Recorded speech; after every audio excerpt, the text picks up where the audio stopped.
Okay, this is Marcus Dolan, and I'm interviewing him about his experience of moving from Texas to Kuwait. Okay, I'm going to ask you a couple questions just about your experience in general. Tell me a little bit why you moved from Texas to Kuwait and kind of what the situation was and about how old you were and how long you lived there.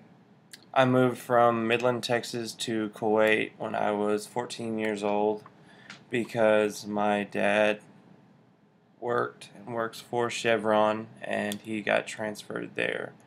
I lived in Kuwait for 4.5 years and graduated from high school there. Okay, what was your living situation like there? Was it like a typical, what we see as a typical American neighborhood, or were you kind of. I lived in a camp. They called it a compound, but it was a camp.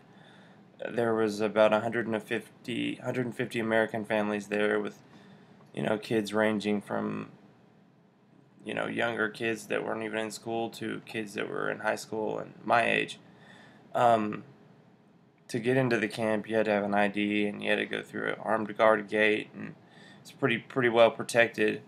So it Um, wasn't a normal, like, come home from the grocery store and pull into your garage kind of atmosphere. no, not quite. I mean, we did have a little grocery store in the camp and an 18-hole golf course and a pool and a gym and all that, but not quite. Not like living in the United States. Not No. normal. What kind of school did you attend when you moved? What did you kind of feel your education was like? Were you with other American English speaking students, or were you kind of submersed in the culture? Well, a little bit of both. I was submerged in the culture, but but because my school was about between 60 and 70% Arab, there was Kuwaitis, there was Lebanese, there was lots of Asian.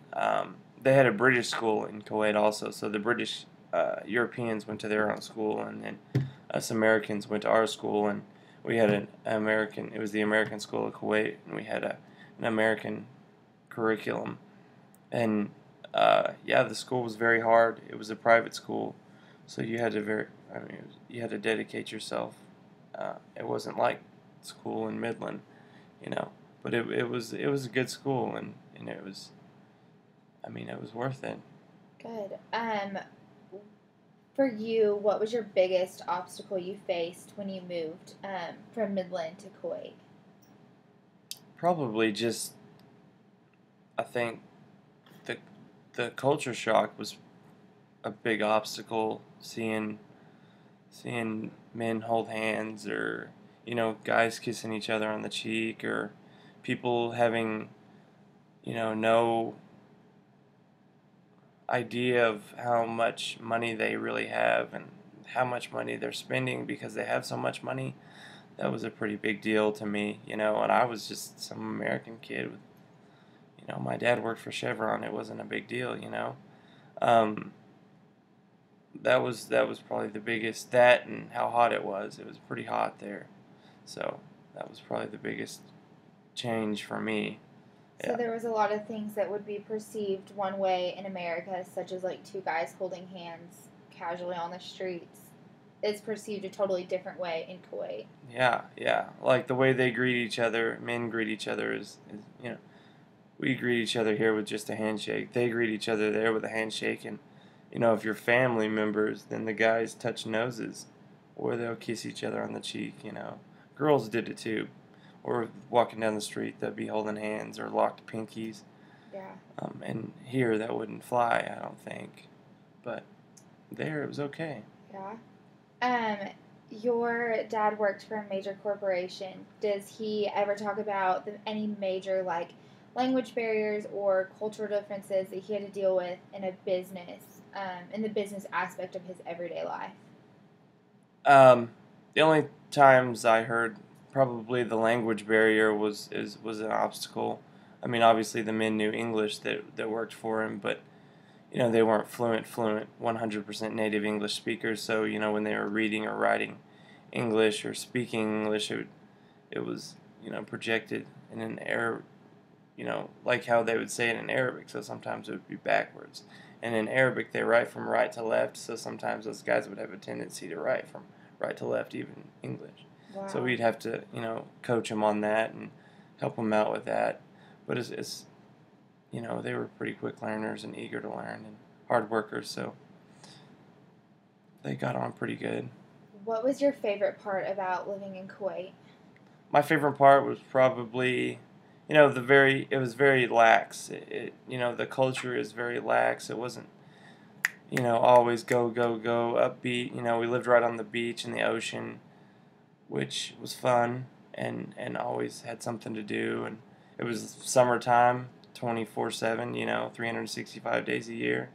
So we had a jet ski and a golf course, and it was a lot of fun, a lot of things for kids and high school age kids to do. So, If I were to travel to Kuwait, I feel like you know me fairly well. What would I have the biggest problem with, like, getting used to and adapting to? well, you hear a call to prayer 5 times a day, and at 5 o'clock in the morning, it's kind of, Startling. yeah, that's a good alarm system. I think you'd have a hard time adjusting to being woke up twice during the night. And also the food would probably be, something you'd have to overcome. It's very good food. I enjoyed it. But some people just don't, like my mom. She wasn't a huge fan of Arabic food. That would probably be the biggest thing that you would have to overcome. That and spending all your money. Yeah.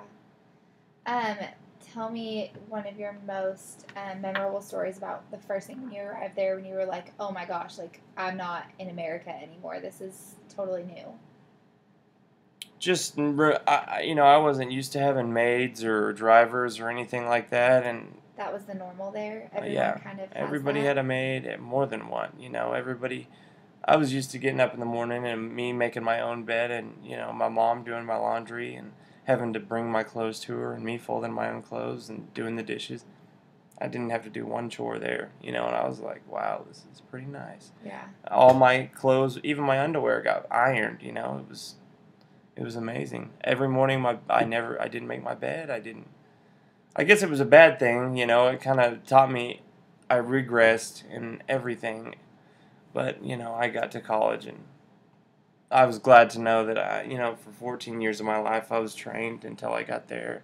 In those 4 years, I guess I just took a little break as far as going doing chores and having to do anything around the house, yard work, mowing the lawn, driving.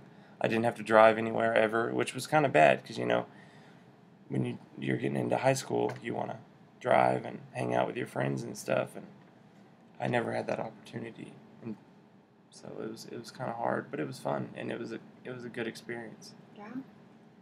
Okay, well, I think that's kind of all I have to ask you, so thank you for letting me interview you. You're welcome.